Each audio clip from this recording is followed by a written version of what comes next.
Burundi descended into violence after President Pierre Nkurunziza launched a controversial bid for a third term in office in April. Nairobi, Burundi's government and opposition welcomed on Friday a United Nations resolution calling for urgent talks and laying the groundwork for peacekeepers to pull the country from the brink of possible genocide.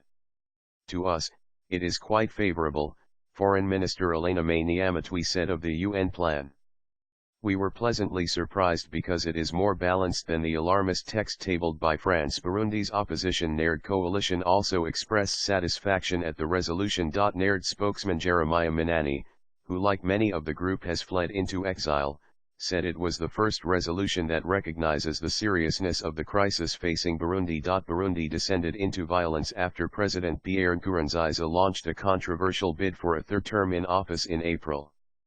At least 240 people have been killed in Burundi and more than 200,000 have fled the tiny landlocked nation. But Minani also suggested the government in Bujumbura probably did not understand that the resolution threatens sanctions and to dispatch peacekeepers. The UN Security Council on Thursday unanimously adopted an amended French-drafted measure that strongly condemned the wave of killings, torture, arrests and other rights violations in the Central African nation. The resolution requested that Secretary-General Ban Ki-moon present options to the Council within 15 days on the future presence of the United Nations in Burundi to help end the crisis. UN officials are drawing up plans including rushing UN peacekeepers from the Democratic Republic of Congo to Burundi, or deploying a regional force under the African Union, if the violence spirals out of control. International alarm has been mounting after repeated appeals to Nkurunziza to enter into a dialogue with the opposition fell on deaf ears. A wave of hate speech fueling attacks has drawn comparisons with Rwanda, where tensions between the same ethnic mix of Hutu and Tutsis exploded in the 1994 genocide. The UN resolution warns it is ready to consider appropriate measures, but a specific reference to targeted sanctions against Burundian leaders who incite attacks was removed in the final draft.